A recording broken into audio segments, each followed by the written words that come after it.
Verne Gagne body slammed his 97-year-old roommate to death. Rey Mysterio's dropkick shattered 3 vertebrae in seconds. Chris Benoit's double murder-suicide exposed a brain destroyed beyond recognition. When the violence inside the ring spills into real life, the results are horrifying. These are WWE legends who killed people in real life. And honestly, some of it is absolutely heartbreaking. Let's get into it. Ox Baker.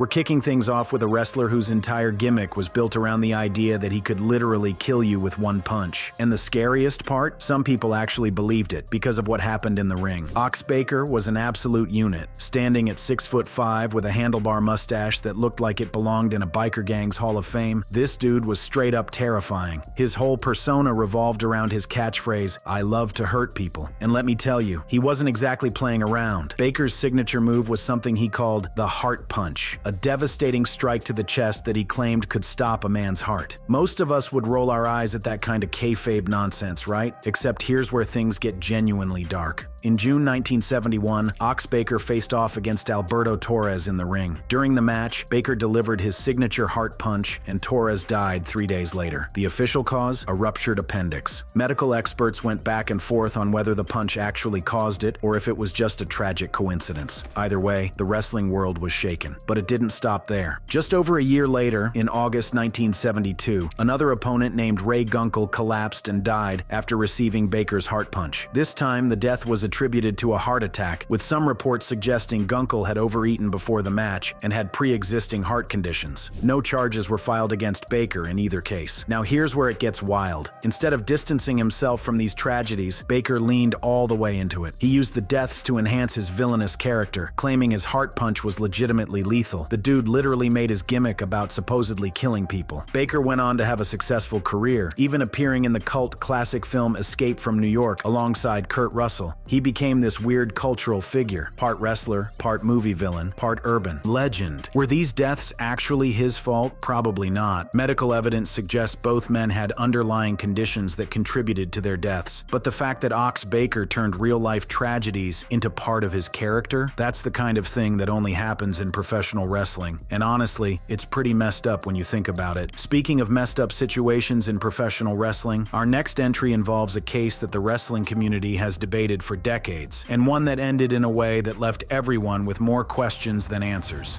Jose Gonzalez.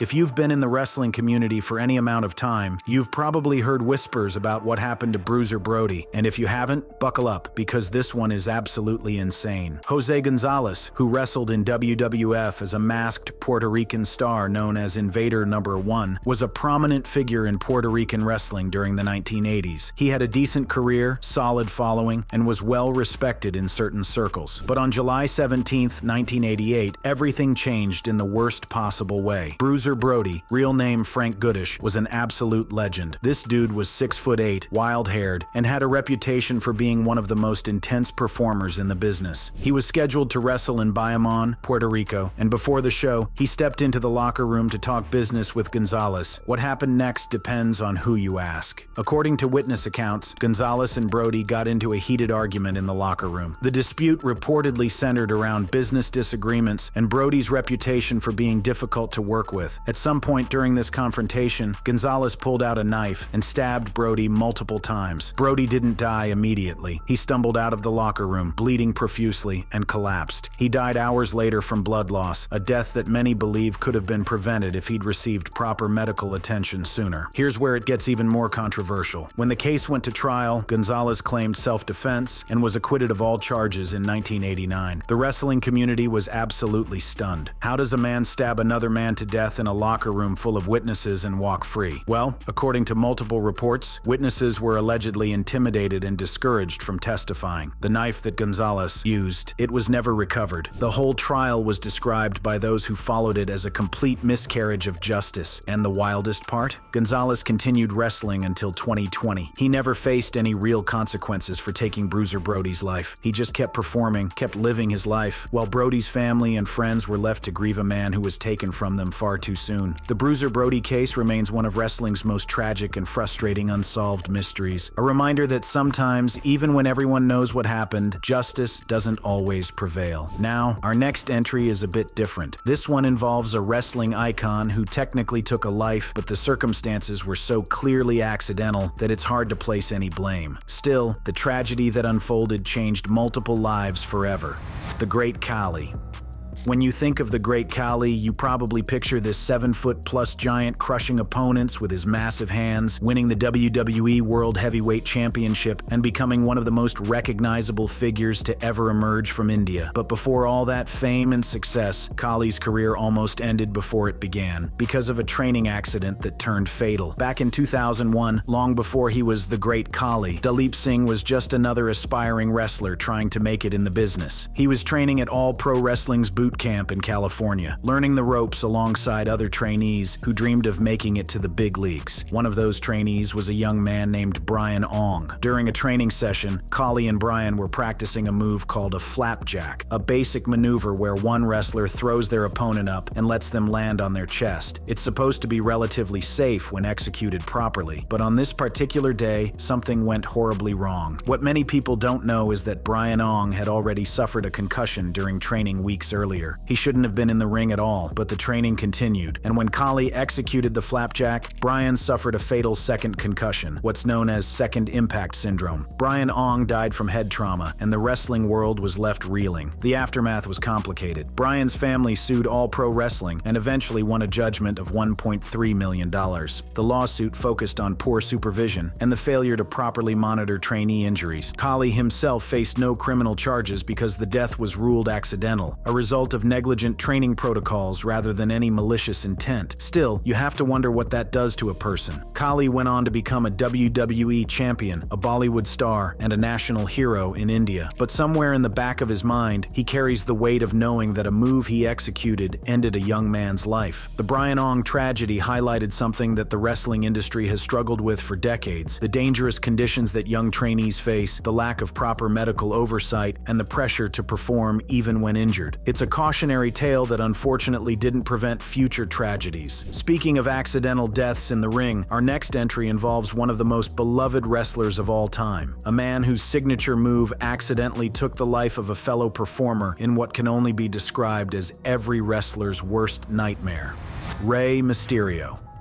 If you're a wrestling fan, you know Rey Mysterio, the master of the 6'119", the ultimate underdog, a WWE Hall of Famer who has inspired countless performers with his high-flying, gravity-defying style. Rey is universally loved by fans, by his peers, by pretty much everyone in the industry, which is why what happened on March 20th, 2015 was so absolutely devastating. Rey was performing at a show for the Crash promotion in Tijuana, Mexico. He was in a tag team match, doing what he'd done thousands of times before, executing his signature moves with precision and athleticism. His opponent that night was Perro Aguayo Jr., a Mexican wrestling star who came from Lucha Libre royalty. During the match, Rey delivered a drop kick that sent Aguayo into the ropes. It was a routine move, something you'd see in literally any wrestling match. But when Aguayo hit those ropes, something went catastrophically wrong. Aguayo collapsed and became unresponsive. At first, the other wrestlers in the match thought he might be selling, playing up an injury as part of the performance. But as seconds turned into minutes and Aguayo didn't move, panic set in. The impact had fractured 3 vertebrae in Aguayo's cervical spine, causing immediate and severe trauma. He went into cardiac arrest and died en route to the hospital. Perro Aguayo Jr. was only 35 years old. The wrestling world was devastated, but no one was more affected than Rey Mysterio himself. In the aftermath of the tragedy, Rey was inconsolable. He attended Aguayo's funeral unmasked, an incredibly rare and deeply personal gesture in Lucha Libre culture, where the mask is sacred. He has since described the incident as the worst day of his life. Investigations determined that the death was a freak accident, and no charges were ever filed. Aguayo's family publicly absolved Rey of any blame, understanding that what happened was a tragic accident that could have occurred to anyone, but knowing that doesn't make it any easier. Rey Mysterio has to live with the knowledge that a move he executed, something he'd done countless times safely, resulted in a another man's death. It's a weight that no amount of championships or accolades can lift. The Perro Aguayo Jr. tragedy serves as a sobering reminder that professional wrestling, for all its scripted drama, involves real physical risk every single night. One wrong angle, one split-second miscalculation, and lives can be changed forever. Our next entry shifts from accidents to something far more troubling. A cold case involving one of WWE's most iconic performers that stayed buried for over 3 decades before finally coming to light.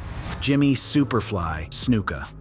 Jimmy Snuka was a trailblazer. His legendary leap from the top of a steel cage at Madison Square Garden in 1983 is considered one of the most iconic moments in wrestling history. He inspired an entire generation of high flyers. Without Superfly, there's no Jeff Hardy, no Rob Van Dam, no AJ Styles. The man was a legitimate pioneer. But behind that pioneering legacy was a dark secret that the wrestling world whispered about for decades. On May 10th, 1983, just months before that famous cage dive, Snuka's 23-year-old girlfriend, Nancy Argentino, was found unresponsive in their hotel room in Pennsylvania. She was rushed to the hospital, but died from severe head injuries. When medical examiners looked at her body, they found over 24 cuts, bruises, and traumatic brain injuries consistent with abuse. Snuka's story? He claimed she slipped and hit her head. The autopsy results told a very different story. The coroner ruled her death a homicide, but somehow, impossibly, the case went cold. For over 30 years, Nancy Argentino's death remained officially unsolved. How does that happen? Well, this is where things get really murky. There have been long-standing allegations that WWF, now WWE, played a role in suppressing evidence and influencing the investigation. Wrestling. Forums and communities have debated for decades about what really happened and who knew what. Some accounts suggest that Vince McMahon himself showed up at the police station during the initial investigation. The case was finally reopened in 2013, and in 2015, Jimmy Snuka was charged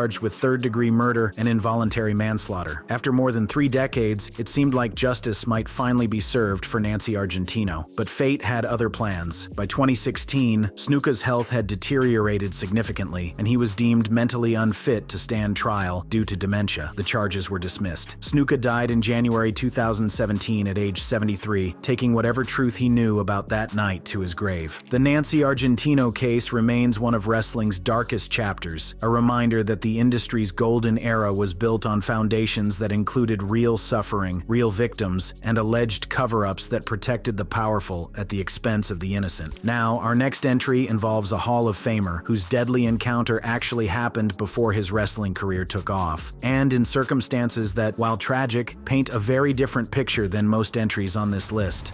Scott Hall.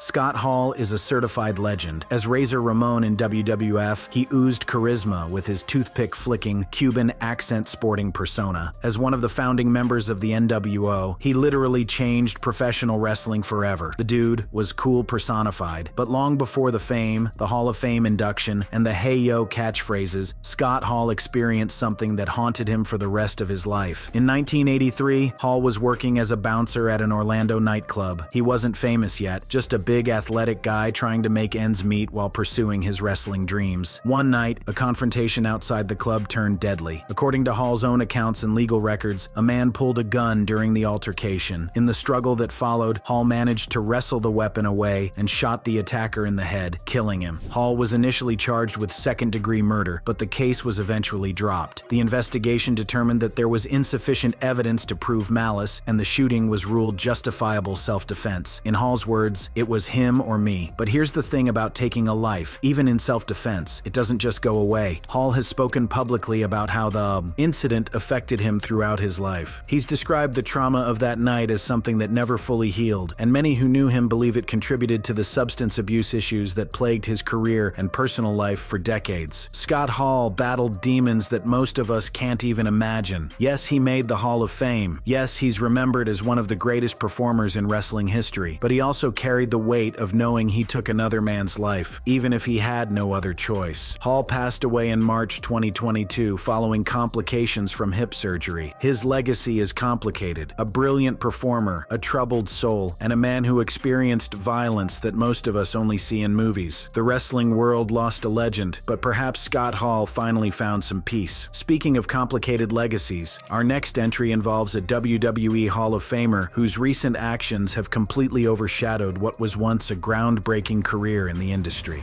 Tammy Sytch, Sunny.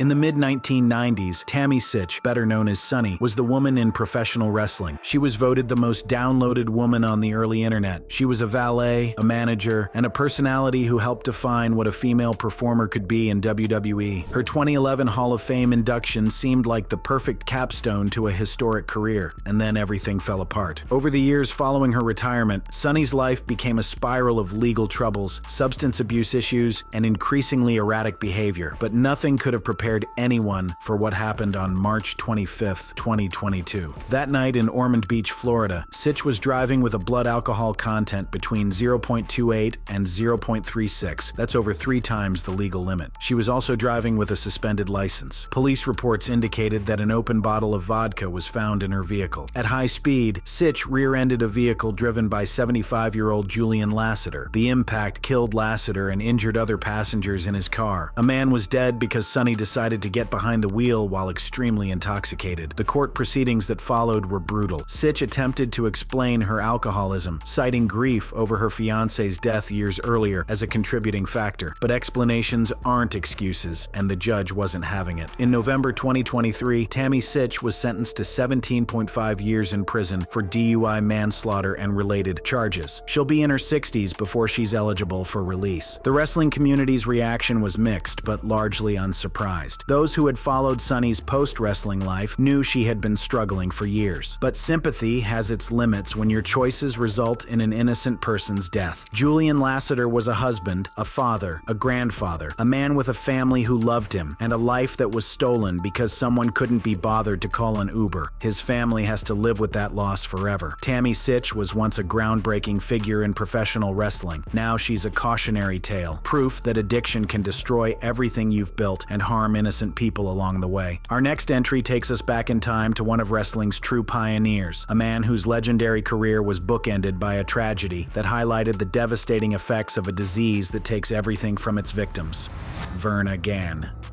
Before there was WWE as we know it, there was the AWA, the American Wrestling Association, and at the center of that empire was Verne Gagne, a 10-time AWA World Heavyweight Champion and the man who literally built professional wrestling in the Midwest. Gagne trained some of the biggest names in the business, including Ric Flair. He was a legitimate amateur wrestling champion before transitioning to pro wrestling. His contributions to the industry are immeasurable, and his 2006 induction into the WWE Hall of Fame was long overdue recognition for a true pioneer. But by 2009, Verne Gagne was no longer the sharp, athletic competitor who had dominated the wrestling world. He was 82 years old and suffering from advanced Alzheimer's disease, a condition that had slowly robbed him of his memories, his personality, and eventually his ability to distinguish between reality and the fog of dementia. In January 2009, Gagne was living in a memory care facility in Bloomington, Minnesota. His roommate was a 97-year-old man named Helmut Gutmann. One day, for reasons that will never be fully understood,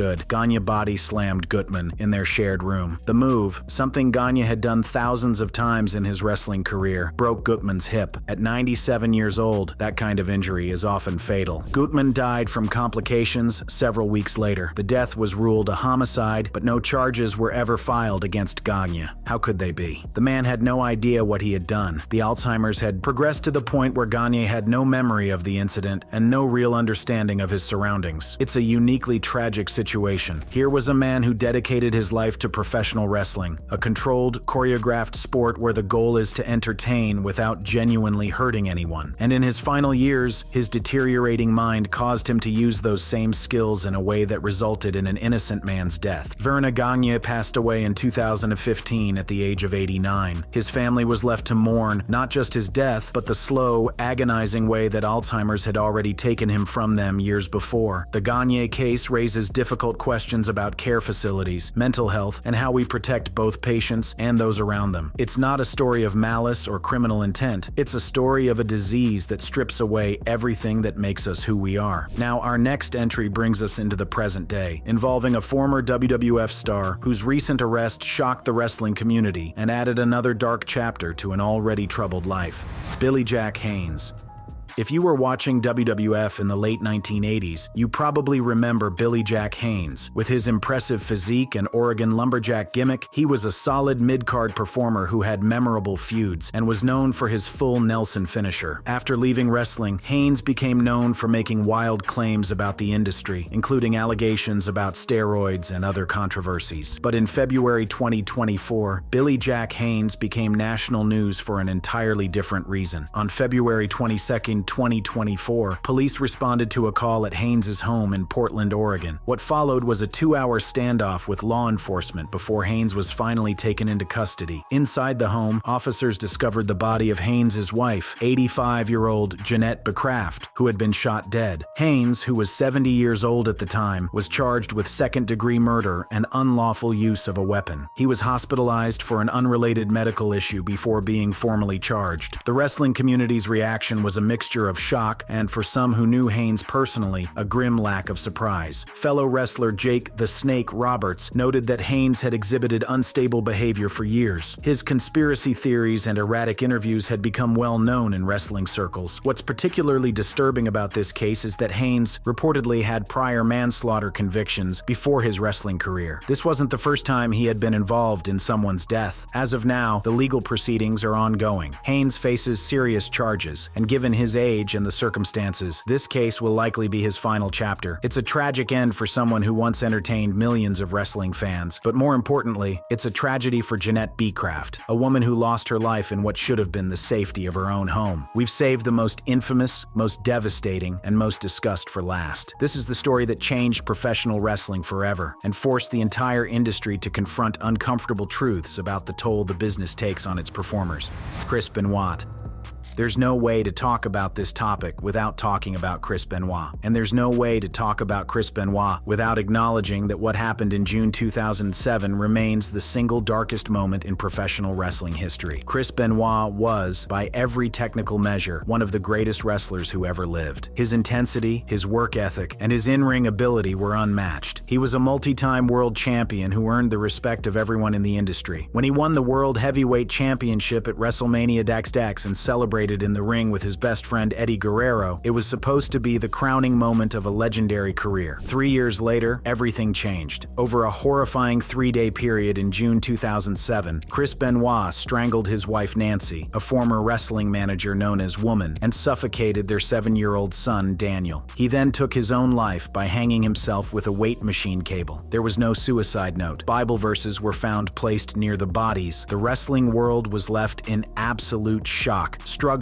to reconcile the beloved performer with the monster who committed these acts. WWE initially honored Benoit on Monday Night Raw, not yet knowing the full extent of what had happened. When the truth emerged, the company scrubbed him from their history, removing him from their Hall of Fame consideration, pulling his merchandise, and refusing to acknowledge his matches. But the question remained: what could possibly drive a man to do something so horrific? The answer came from an unexpected source. After Benoit's death, his father authorized the release of his brain, tissue for study by the Sports Legacy Institute, co-founded by former wrestler and neuroscientist Chris Nowinski. The examination was led by neurosurgeon Julian Bales and forensic neuropathologist Bennett Omalu, the same doctor who pioneered CTE research in NFL players. What they found was devastating. Benoit's brain showed severe chronic traumatic encephalopathy with tau immunoreactive neurofibrillary tangles distributed across the neocortex, subcortical ganglia, brainstem nuclei, and all 4 lobes. The degeneration was so extensive that experts compared it to the brain of an 85-year-old Alzheimer's patient. Benoit was only 40. The damage came from years of accumulated head trauma. Benoit's signature move was the diving headbutt, jumping from the top rope to strike opponents with his forehead. He also routinely took unprotected chair shots to the head, including to the back of the head. Over his 22-year career, these impacts added up to catastrophic brain injury. Nowinski noted that Benoit once told him, "He had suffered more concussions than I can count." The symptoms were there before the tragedy. Peers noticed Benoit becoming increasingly isolated, paranoid, and prone to rage. In the months before the murders, he exhibited bizarre behavior, barricading doors, sleeping in his car, believing he was being followed. The CTE was affecting his frontal lobes, impulse control, and limbic system, emotions. Does CTE excuse what Benoit did? Absolutely not. Nothing excuses the murder of a woman and a child, but understanding the science helps helps explain how a seemingly loving father could become capable of such horror. The Benoit tragedy forced WWE to implement significant changes. Chair shots to the head were banned. The diving headbutt was discouraged. Concussion protocols were strengthened. The industry was finally forced to acknowledge that the physical toll of professional wrestling was destroying its performers from the inside out. Benoit's case also paralleled findings in other wrestlers like Andrew "Test" Martin, who showed similar tau pathology. Research has since expanded dramatically. Boston University's Brain Bank has studied over 400 brains, showing CTE in 99% of NFL players examined. Chris Benoit's legacy is forever defined by those 3 days in June 2007. He cannot be separated from what he did, no matter how many 5-star matches he had. But his tragedy also became a catalyst for change, forcing the wrestling industry and the sports world at large to take brain trauma seriously. It's not redemption. There is no redemption for what he did. But perhaps, in some small way, the research and reforms that followed have prevented other families from experiencing similar tragedy. And there you have it, 10 WWE legends whose lives intersected with death in ways both tragic and horrifying. From freak accidents to cold cases, from self-defense to unspeakable violence, these stories remind us that the world of professional wrestling is far more complex and dangerous than what we see on television. Some of these men and women were victims of circumstance. Others made choices that destroyed lives. And in cases like Chris Benoit, the line between victim and perpetrator becomes impossibly blurred by brain damage that we're only now beginning to understand. What do you think? Did any of these stories shock you? Are there other wrestlers whose stories should have been included? Drop your thoughts in the comments below. Thanks for watching. If you enjoyed this video, click on one of the suggested videos on your screen right now for more amazing content.